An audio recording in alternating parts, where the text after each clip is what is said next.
Alors bonjour et bienvenue à cet appel virtuel organisé par Pembroke qui sera axé sur l'après-COVID-19. Mon nom est David Ferrante, vice-président et chargé de compte senior chez Gestion privée de placement Pembroke. Au nom de tous mes collègues, j'aimerais vous souhaiter à vous et à vos proches les meilleurs vœux possibles durant cette période éprouvante. Comme la plupart des gens, nous sommes en télétravail. Cela dit, Pembroke est un service essentiel et nous poursuivons nos services sans interruption. L'équipe continue de très bien collaborer ensemble et notre groupe de gestion de portefeuille est en constante communication. La période d'incertitude que nous traversons cause la volatilité des marchés financiers. Nous vous avons donc offert, au cours du dernier mois, plusieurs appels virtuels dans le but de vous garder bien informés. Plus précisément, l'appel virtuel d'aujourd'hui, qui sera animé par Nicolas Chevalier, associé et gestionnaire de portefeuille, vous donnera un sommaire sur l'environnement actuel et expliquera comment la menace actuelle du COVID-19 pour les entreprises présente également des opportunités d'investissement intéressantes. Il discutera sur la façon dont la pandémie affecte diverses tendances à court et à long terme dans plusieurs secteurs. Avec cet appel, nous utilisons une nouvelle technologie. Certains d'entre vous se sont joints à nous via le téléphone et d'autres via l'Internet. Pour ceux qui se sont joints via l'Internet, vous devriez être en mesure de nous voir et visionner notre présentation. Vous pourrez également nous soumettre vos questions et nous essaierons d'y répondre au plus grand nombre possible. Une fois les commentaires de Nicolas Chevalier terminés, mon collègue, Dominique Costantini, prendra la relève pour animer la période de questions. Sur ce, je cède maintenant la parole à Nicolas Chevalier. Merci David et bienvenue à tous. Comme David a mentionné, on a augmenté notre rythme de communication avec les clients au cours des dernières semaines. Ce qui devait être des cyber-lunchs ponctuels sont maintenant devenus une série. On en est à notre 5e épisode et on en a déjà 3 autres de planifiés au cours des prochaines semaines. Donc, je vous encourage à écouter les épisodes passés en reprise qui sont disponibles sur notre site Internet et à vous brancher pour les épisodes à venir. On apprécierait également recevoir le plus de feedback possible de façon à améliorer nos épisodes pour répondre le mieux possible à vos besoins parce que l'idée derrière ces communications-là, c'est de vous aider à prendre des meilleures décisions possibles. Évidemment, on voudrait faire ça en personne, puis j'espère qu'on aura la chance de se revoir, d'échanger un petit peu plus davantage dans le futur. Alors, comme mentionné par David, les marchés ont été excessivement volatiles au cours des dernières semaines. On a connu une baisse très, très forte au mois de mars. Le Russell 2000, en grande partie au mois de mars, a connu son pire trimestre au premier trimestre, baissant de 30%. Et ça, c'est vrai pour l'ensemble des marchés et particulièrement pour des indices comme le Russell 2000, pour les indices qui sont focusés davantage sur les petites capitalisations. Quand les marchés sont volatiles, évidemment, ça crée des opportunités. C'est un peu l'objectif de la discussion d'aujourd'hui. C'est de regarder où est-ce qu'on en est présentement avec le nombre de cas qui semblent avoir atteint un plateau et les gouvernements partout dans le monde qui regardent différents scénarios pour réouvrir leur économie. On veut se tourner un petit peu plus vers l'avenir, identifier c'est quoi les enjeux, les opportunités pour les investisseurs au cours des prochains trimestres à venir. Alors, la façon la plus facile de faire ça, c'est de se donner un cadre d'analyse. Ceux qui sont branchés sur le web, vous pouvez voir le graphique multicolore qui apparaît à l'écran. Pour les autres, je vais décrire un petit peu ce qu'on voit au graphique. D'abord, il y a 4 stades de l'évolution de l'économie. Il y a la période pré-COVID-19, donc évidemment, c'est la période qui était très, très fructueuse. Le taux de chômage était très, très bas, l'économie se portait très bien. Et du jour au lendemain, on est passé à une situation où est-ce que l'économie mondiale s'est arrêtée de façon très drastique. On arrive à la fin de cette période-ci et on commence à entrer dans la 3e période, qui est la période de post-confinement ou que j'appellerais aussi pré-vaccin. Évidemment, la période post-confinement va être beaucoup plus lente et progressive que la période de confinement l'a été. Et on s'attend à ce que cette période-là dure très longtemps aussi. L'ampleur des programmes d'aide des gouvernements a été sans précédent. Quand on fait le total de tout ce qui est dépensé et tout ce qui est fait par les banques centrales sous forme de régime monétaire et les gouvernements sous forme de régime fiscal, c'est à peu près le double de ce qui a été dépensé en 2008-2009. Et ces programmes-là visent essentiellement deux choses. D'une part, s'assurer qu'il n'y ait pas de destruction d'offres durant la période de confinement. Alors, ces programmes sont surtout déclinés sous forme de prêts d'urgence aux entreprises pour s'assurer que, même si elles sont fermées, qu'elles puissent, une fois que la réouverture va se faire, continuer à opérer et que ces entreprises-là ne disparaissent pas. Et puis, d'autre part, s'assurer que la demande soit au rendez-vous une fois qu'on va réouvrir l'économie. Donc, ça, c'est surtout sous forme de programmes pour venir en aide aux travailleurs, puis d'assurer leurs revenus, parce que ce sont ces travailleurs-là qui vont être les consommateurs et qui vont réactiver la demande dans le futur. Donc, au cours des prochaines semaines, on l'a vu avec des pays comme l'Autriche, l'Allemagne, et on commence à voir certains États du Sud américains réouvrir certaines parties de leur économie. On va voir différents plans de relance. Ces plans-là vont être une espèce de jeu d'équilibriste entre, d'une part, contrôler la propagation du virus et d'autre part, essayer d'augmenter la cadence de l'économie. Il va y avoir beaucoup de hauts et de bas, mais ce qu'on doit garder en tête, c'est qu'on ne sera jamais à un retour de période normale. On va être en période de, si on veut, semi-confinement. Mais la relance va dépendre de quelques critères là, qui sont assez essentiels. Le premier, c'est peut-être le retour à l'école. Ce n'est pas une politique très populaire politiquement et peut-être d'un point de vue moral aussi. Mais c'est néanmoins, d'un point de vue strictement économique, le facteur qui pourrait contribuer le plus à relancer l'économie parce qu'elle permet d'augmenter la participation de la main-d'œuvre dans l'économie. L'autre point important, ça va être la capacité des entreprises à s'adapter au nouvel environnement et essayer de demeurer productif dans cet environnement-là. Et ça va venir malgré tout avec l'implantation de différentes mesures de distanciation dans les milieux de travail, l'instauration de barrières, des nouveaux processus. Donc, les entreprises vont devoir s'adapter au nouvel environnement. Il va y avoir aussi la coordination des gouvernements dans la réouverture de certains secteurs. Les économies sont interreliées les unes des autres, donc ça ne donne rien de réouvrir une portion de l'économie si les fournisseurs et les usines de ces fournisseurs-là sont dans une autre partie de l'économie qui est fermée. Donc, ça va prendre une certaine coordination. Donc, on ne s'attend pas à ce qu'il y ait un retour très, très rapide de l'économie pendant cette période de confinement-là. L'accélération va se faire, mais elle va être beaucoup plus forte en période de post-vaccin. C'est à ce moment-là uniquement qu'on va pouvoir, en tant que consommateur, revenir à la normale, où est-ce qu'il n'y aura plus cette crainte-là d'être entouré de gens, la crainte de voyager, d'aller au Centre Bell ou d'aller au restaurant. Donc, une période de sécurité est importante. Le vaccin en soi, on ne sait pas exactement quand est-ce qu'il va venir.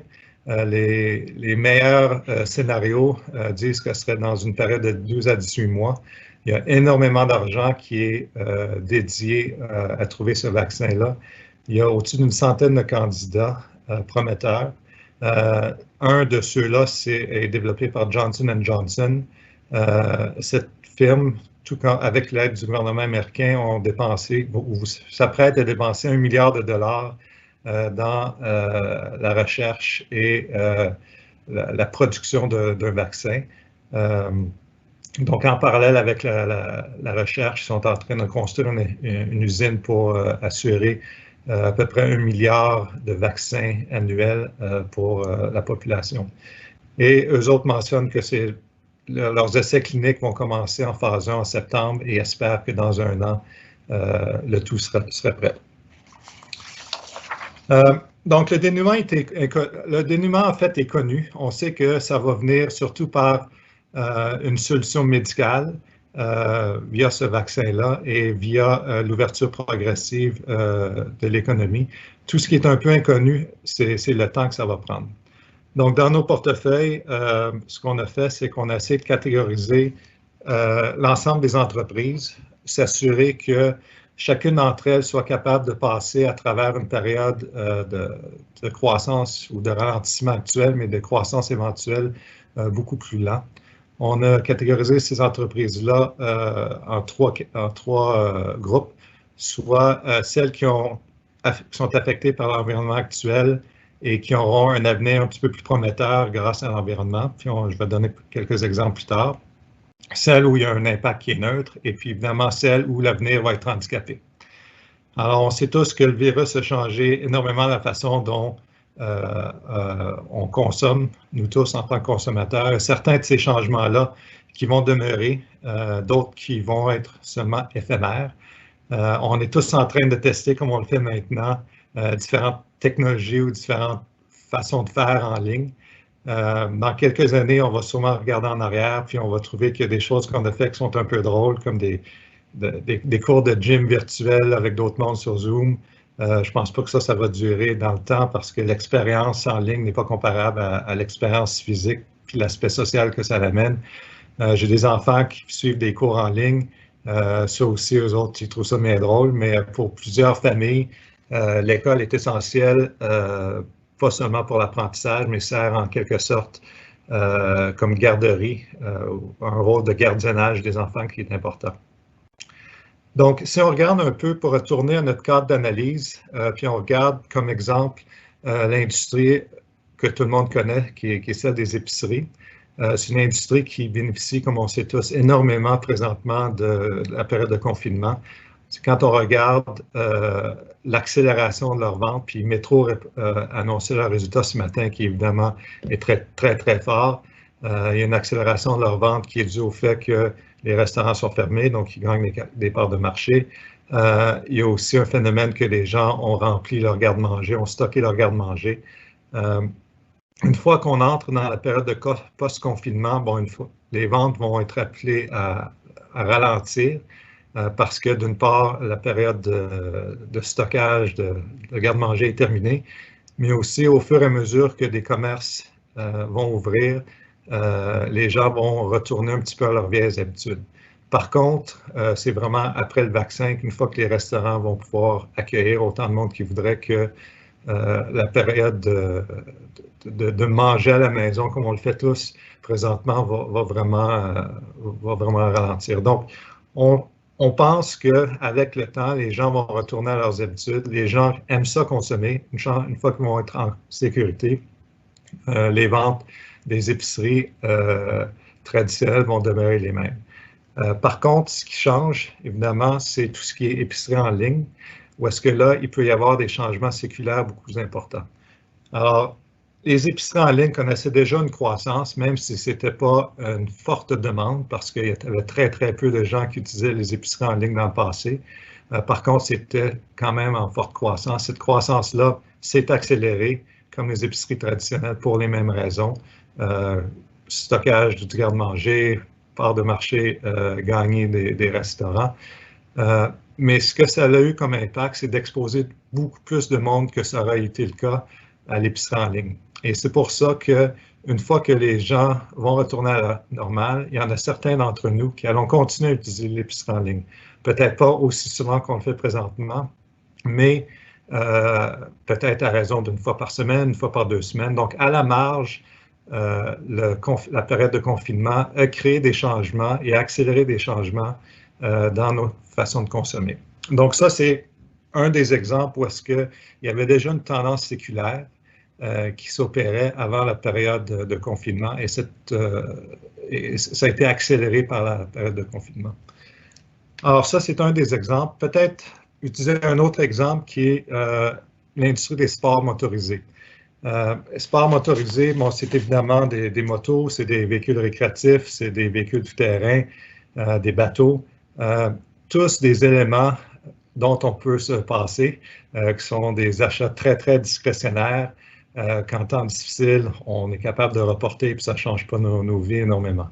Donc, on n'est pas surpris de voir que les ventes baissent énormément dans une période de confinement. D'une part, on ne peut pas aller en acheter. D'autre part, on a d'autres préoccupations pour l'instant. Donc, on a regardé, on a analysé la période de 2008-2009, donc la dernière récession, puis qu'est-ce qui est arrivé à des entreprises comme Polaris, Winnebago, Harley-Davidson et d'autres, et essayer de comprendre quelle a été l'ampleur des déclins des ventes et combien de temps ça a pris aux ventes de retourner à leur niveau précédent. Et ce qu'on a remarqué, c'est qu'il y avait une grande divergence entre le temps que ça leur a pris pour des entreprises de retourner à leur pic précédent. Dans le meilleur des cas, ça a pris 2 ans. Et dans le pire des cas, il y a certaines entreprises qui ne sont jamais retournées à leur pic. Et ça, c'est dû probablement à une chose importante, c'est que les entreprises qui sont entrées dans la récession étaient mal équipées pour survivre à la réception parce qu'ils étaient possiblement trop endettés. Ces entreprises-là ont dû faire des coupures drastiques dans le marketing, dans la recherche et développement, puis le lancement de nouveaux produits, si bien que quand la récession s'est terminée en 2008-2009, ces entreprises-là n'ont pas connu la même croissance que les entreprises qui ont pu entrer dans la dernière récession avec une certaine flexibilité sur leur bilan.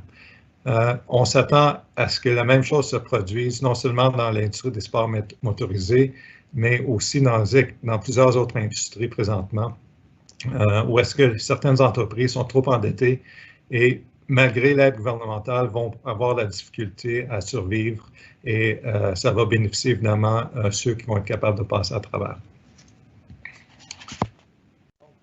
C'est un peu les choses auxquelles on regarde cas par cas, chacune des entreprises. On regarde quel est l'impact du télétravail, qu'est-ce que ça pourrait avoir comme impact à long terme sur les dépenses en rénovation dans les maisons, quel impact ça pourrait avoir sur l'utilisation des voitures, la demande pour le pétrole, quel impact ça pourrait avoir sur la demande pour des espaces à bureau et aussi des meubles pour le bureau, des lumières. Donc, on fait un espèce d'inventaire. On a fait un inventaire de tous les titres en portefeuille de chacune des industries pour essayer de mieux comprendre, encore là, selon les trois catégories qu'on a mentionnées plus tôt, quelles sociétés vont être avantagées, lesquelles est-ce que c'est neutre et lesquelles vont être handicapées. Il y a peut-être 3 enjeux aussi qui vaut la peine de mentionner, qui sont amenés également par la présente situation. D'abord, la prudence des entreprises. Bon, évidemment, les entreprises sont très prudentes présentement. Il y en a beaucoup qui gèrent leur liquidité de façon très, très étroite. Certains ont coupé leurs dividendes, ont coupé leurs dépenses en capitalisation. La grande question, c'est de savoir, une fois que les choses vont avoir repris, est-ce que l'appétit du risque va toujours être le même? On a l'impression que plusieurs des entreprises vont favoriser davantage le fait d'être résilients, quitte à sacrifier un petit peu leur efficacité et leur rentabilité à long terme. Ils vont revoir leur système d'approvisionnement et de logistique. Ils vont garder possiblement un peu plus de stock en inventaire vont faire affaire avec des fournisseurs locaux pour des pièces de nature un peu plus stratégique. Donc, tout ça, ça amène des coûts additionnels. Est-ce que ça va avoir un impact sur leur marge bénéficiaire? Est-ce qu'elles vont être capables de passer ces coûts additionnels-là à leurs clients? Donc, c'est une des choses qu'on surveille de très près. L'autre élément important, c'est l'importance grandissante des gouvernements dans le secteur privé. Évidemment, ça va varier beaucoup d'un pays à l'autre, avec les richesses différentes d'un pays à l'autre. Évidemment, les pays riches en ce moment sont capables de supporter davantage leurs économies que les pays pauvres. Puis on le voit par les packages que les gouvernements offrent, qui offrent la possibilité à un bon nombre d'entreprises d'obtenir des prêts. Alors, certains de ces prêts vont, on l'espère, être remboursés. Pour les autres, les gouvernements vont avoir à prendre des décisions importantes, soit convertir ces prêts-là en subventions, dans le cas que les entreprises ne soient pas capables de les rembourser, soit ils vont décider de laisser les compagnies aller en faillite, ou bien, dans certains cas, les gouvernements vont peut-être prendre une part de l'équité dans le capital d'action des entreprises. On le voit déjà dans le secteur de l'aviation, où est-ce que le gouvernement italien nationalisé il y a quelques semaines Alitalia, devrait injecter plus de capital dans Emirates, alors que ce matin, on lisait dans le journal que l'Australie a décidé de ne pas supporter Virgin. Donc, les gouvernements vont s'immiscer davantage dans les économies, vont être des acteurs importants et en fonction des décisions qu'ils vont prendre, peuvent affecter la dynamique de plusieurs industries. Alors, dernier point sur cet acétate-là que je voudrais faire, c'est aussi, étant donné l'importance des packages gouvernementaux, il y a un fort endettement qui est en train de s'opérer dans l'économie auprès des gouvernements. Ces dettes-là, éventuellement, vont devoir être remboursées. Alors, comment est-ce que ça va s'orchestrer? C'est encore difficile à savoir, soit sous forme de diminution de leurs dépenses gouvernementales quelques années plus tard, ou bien d'augmentation des impôts. Dans les deux cas, ça voudrait dire un frein potentiel à la croissance des économies. Donc ça, c'est un autre point qu'on garde en tête. Donc, il y a quand même pas mal d'incertitudes. L'important, c'est de revenir à la base pour nous, chacune des entreprises, s'assurer que les entreprises qu'on a en portefeuille aient des bilans sains pour être capables de passer à travers une crise prolongée. Et seulement que le fait de survivre, dans certains cas, ça va leur permettre de gagner des parts de marché. Puis l'autre point, c'est de ne pas focuser sur des compagnies qui sont uniquement cycliques. Chaque compagnie a un certain niveau de cyclicalité. Par contre, c'est d'investir dans des sociétés qui offrent une possibilité de croissance séculaire et parce qu'ils ont un produit innovateur ou un service différencié qui sont capables de croître même dans un moment un petit peu plus difficile. Donc, la bonne nouvelle, c'est que le marché regarde généralement un petit peu loin en avant, puis quand la confiance va revenir, souvent le marché réagit longtemps avant que les bonnes nouvelles ressortent. Ça m'amène à peut-être finir avec un commentaire, une citation d'un investisseur qui a eu beaucoup de succès chez Fidelity, qui est très connu, que certains d'entre vous ont peut-être entendu parler, qui a dit que l'organe clé n'est pas toujours le cerveau, mais bien l'estomac. Quand les marchés se mettent à chuter, la question qui pose, c'est avez-vous l'estomac pour supporter la volatilité et le pessimisme généralisé? Alors, les marchés, généralement, commencent à faire mieux bien avant que les chiffres d'emploi, les chiffres macroéconomiques l'indiquent. Et ça a été le cas au cours de la dernière récession et probablement que ça va être le cas aussi dans le cadre de cette récession-ci. Sur ce, Dominique, ça va me faire plaisir de répondre aux questions des gens qui sont en ligne. Excellent, Nicolas. Merci beaucoup pour cette allocution. Est-ce que vous... bon, voilà. Je pense que vous me voyez, vous m'entendez maintenant. Bien, merci encore, Nicolas, pour cette allocution, d'avoir partagé ces perspectives. Effectivement, ça nous mène à la période des questions. Puis, je ne sais pas si tu veux prendre quelques minutes, quelques secondes pour prendre une gorgée d'eau, Nicolas. Ça fait quand même plusieurs minutes que tu nous entretiens. Voici peut-être, pendant que tu prends une petite pause, on a reçu des questions préalablement et comme Nicolas le mentionnait, vous avez la possibilité pour ceux qui nous rejoignent via Internet de poser des questions ponctuellement. Alors, on vous encourage à le faire. On a consolidé certaines des questions. Il y avait des questions qui avaient attrait au marché, d'autres, la composition des portefeuilles, la gestion des portefeuilles. Alors, on a pris la peine de consolider pour essayer de rendre le tout plus efficace. Alors, sur ce, je vais lancer la première question, Nicolas. Alors, compte tenu de la pandémie, puis les gestionnaires étant occupés, préoccupés, est-ce que vous avez eu de la misère, de la difficulté à communiquer avec les équipes de gestion? Surprenamment, non. En fait, l'historique de la firme, en étant investi principalement dans des titres de petite et moyenne capitalisation, on a eu toujours un accès facile au management. Pour plusieurs de ces sociétés-là, ont un actionnaire important et ont un peu un actionnaire stratégique dans le sens qu'on est un investisseur à long terme. Donc, que ce soit avant la pandémie ou présentement, on a toujours eu un accès facile. Là, ce qui change présentement, c'est que plutôt que de se rendre sur place, on parle à ces gens-là comme on le faisait aussi dans le passé via téléphone ou comme on le fait présentement aujourd'hui via vidéoconférence. Donc, ça n'a pas changé. Je pense que le fait de faire du small cap nous aide. Si on faisait des grandes capitalisations, ça serait beaucoup plus difficile.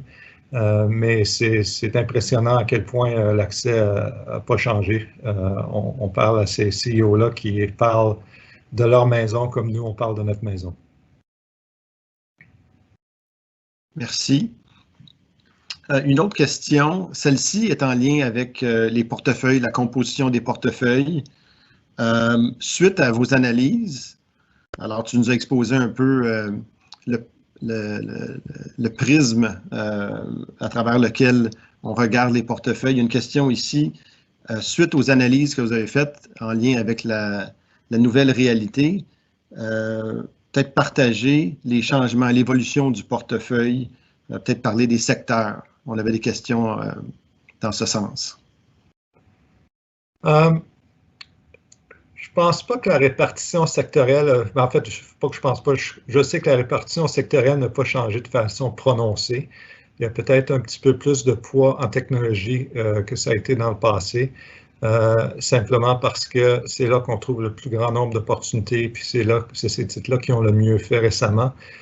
Ceci dit, on a toujours eu dans nos portefeuilles depuis les 22 ans que je suis là, puis même probablement avant, beaucoup de titres en technologie.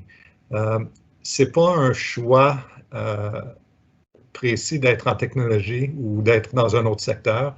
On n'est pas des gestionnaires qu'on appelle top-down, on est vraiment des gestionnaires avec une approche ascendante, le bottom-up, où est-ce qu'on regarde compagnie par compagnie et on essaie de trouver des opportunités individuelles et puis par la suite, ce que ça résulte, c'est une exposition dans un secteur donné plus élevé, puis dans un autre secteur moins élevé. Les changements qu'on a opérés, comme de fait, c'est du cas par cas, compagnie par compagnie.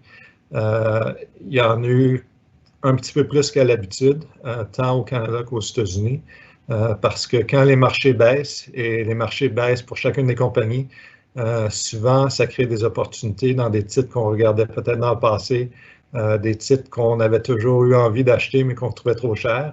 Là, le marché nous a donné une opportunité de les acheter. À l'inverse, il y a certaines autres compagnies qui, dans cet environnement-là, sont peut-être moins bien équipées qu'on l'aurait pensé. Je vous donne un exemple, c'est une compagnie canadienne qui s'appelle Parklawn. Essentiellement, c'est des opérateurs de cimetières et de maisons funéraires. Dans le passé, c'est une société et l'industrie au complet était pas affectée par les cycles économiques. Les gens continuent à mourir, quel que soit le cycle économique. Mais encore plus, dans un cycle économique difficile, les gens sont un petit peu plus sensibles à leur vulnérabilité. Donc, dans le passé, en fait, les ventes augmentaient dans une récession pour eux. La différence cette fois-ci, c'est que c'est très difficile pour les vendeurs parce qu'il y a des services qui sont achetés au moment du décès, mais aussi planifiés à l'avance, avant le décès. Et présentement, c'est très difficile de vendre à l'avance parce que ce n'est pas des services qui se vendent facilement via le téléphone. Ça prend une relation personnelle. Donc, cette compagnie-là, qui dans le passé était peu cyclique, le devient présentement. Et en plus de tout cela, il y a un changement à la direction. Donc, pour nous, c'est un signe que dans un moment difficile, on ne veut pas investir dans une société qui, elle, en même temps, subit beaucoup de changements.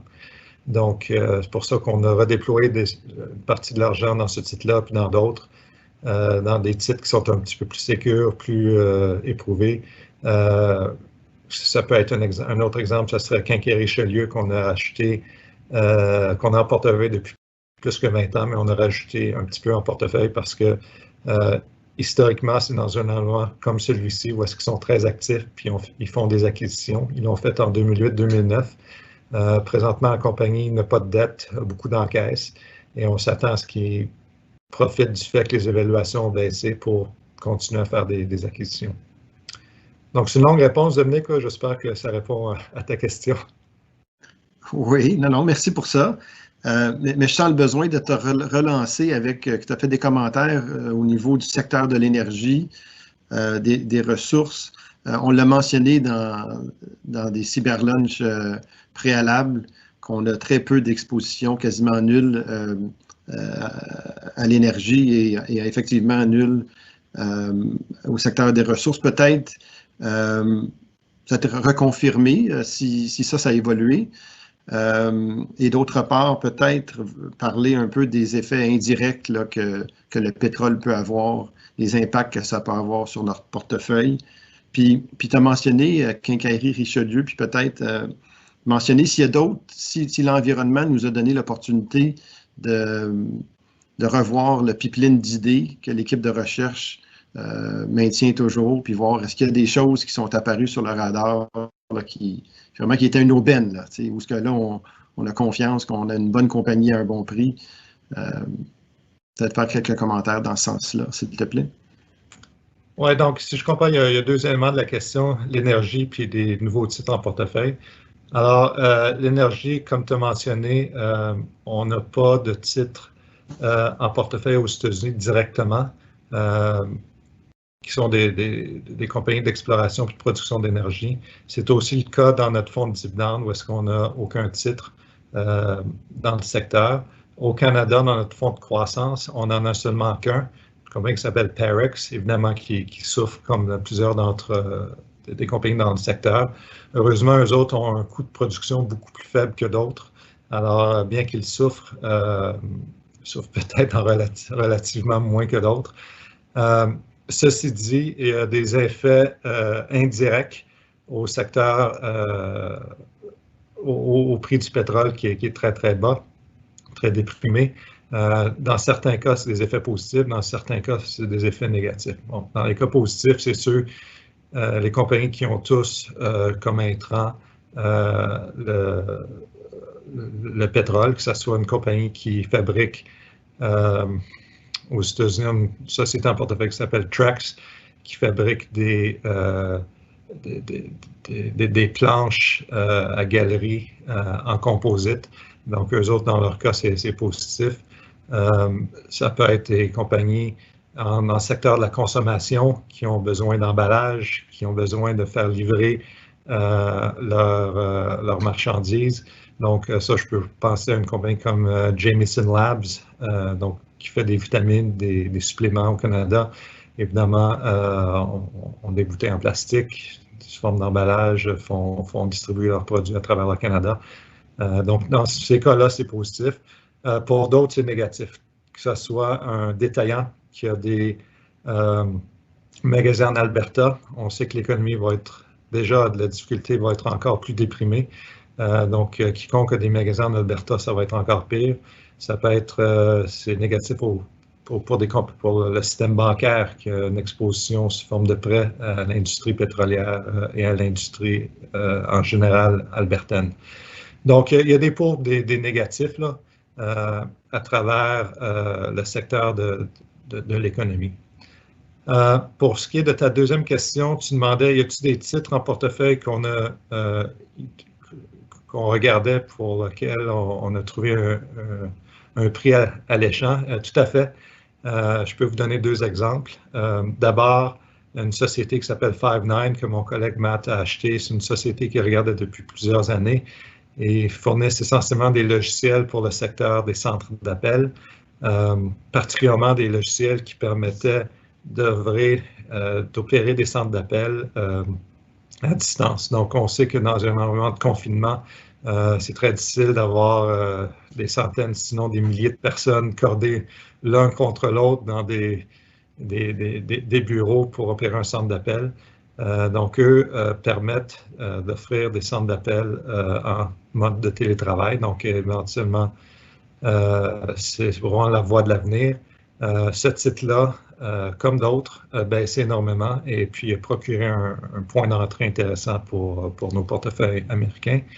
Un autre exemple, une compagnie qui s'appelle Ollie's Bargain.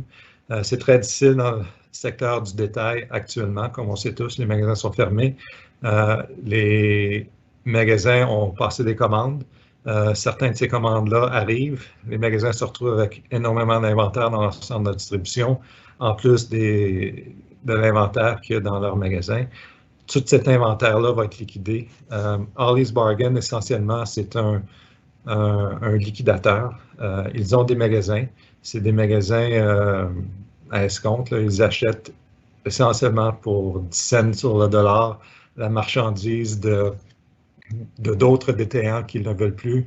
Ils achètent aussi la marchandise de fabricants comme Procter & Gamble.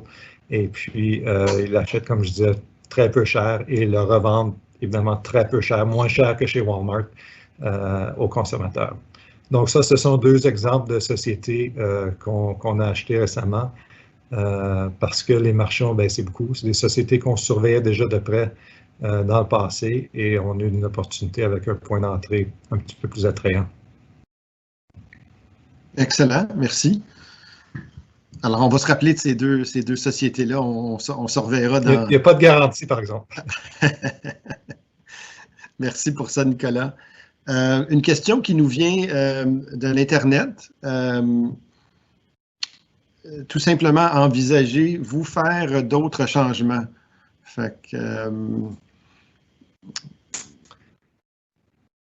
la situation est dynamique. On la suit très proche. C'est un travail à temps plein.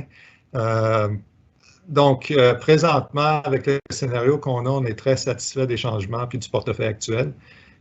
Si les choses venaient qu'à s'empirer encore davantage, il y a toujours certaines sociétés en portefeuille qui sont peut-être plus fragiles que d'autres. On mentionnait Ollie's dans le secteur du détail, celle-là, je ne suis pas inquiet. Par contre, on a 4 sites dans le secteur du détail au Canada. Il y a Ollie's, comme je mentionnais, on a Good Food qui va très, très bien, qui vend des mets préparés via l'Internet. Donc, évidemment, ça va très, très bien.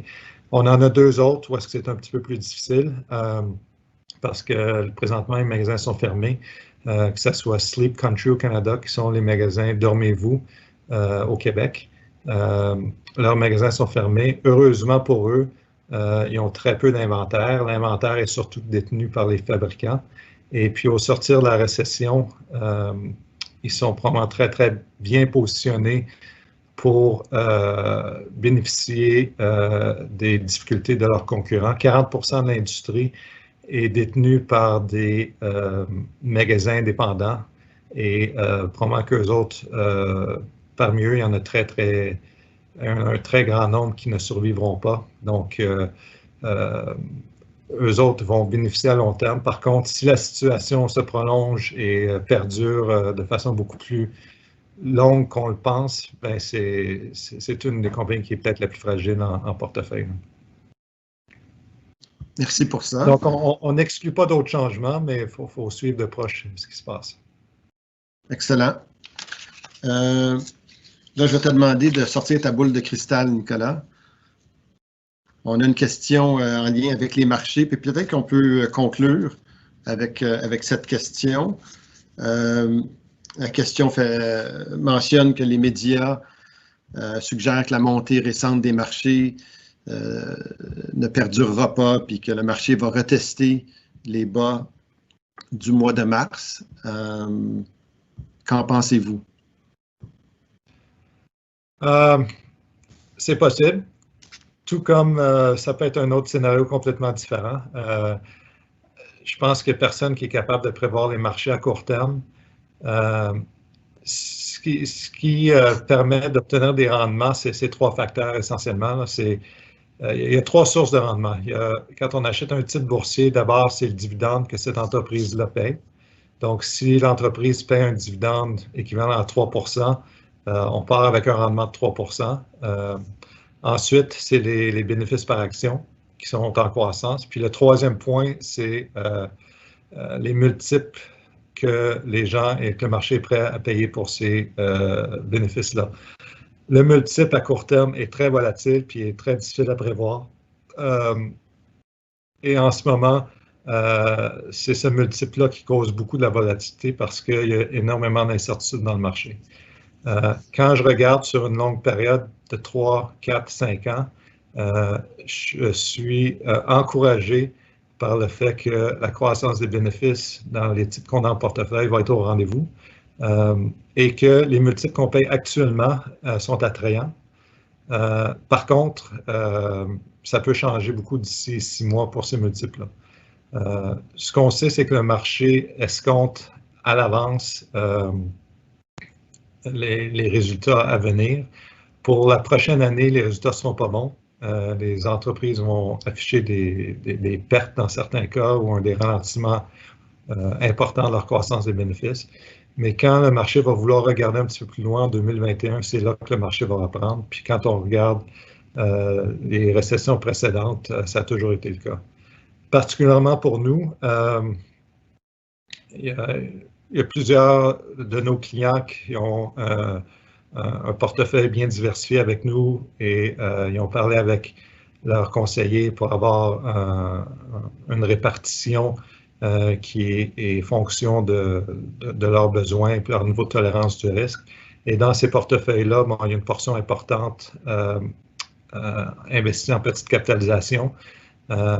Les petites capitalisations, généralement, sont le secteur qui reprend le plus rapidement après avoir trouvé le creux. Quand est-ce que ce creux-là va être ou est-ce qu'on l'a déjà vu, je ne sais pas.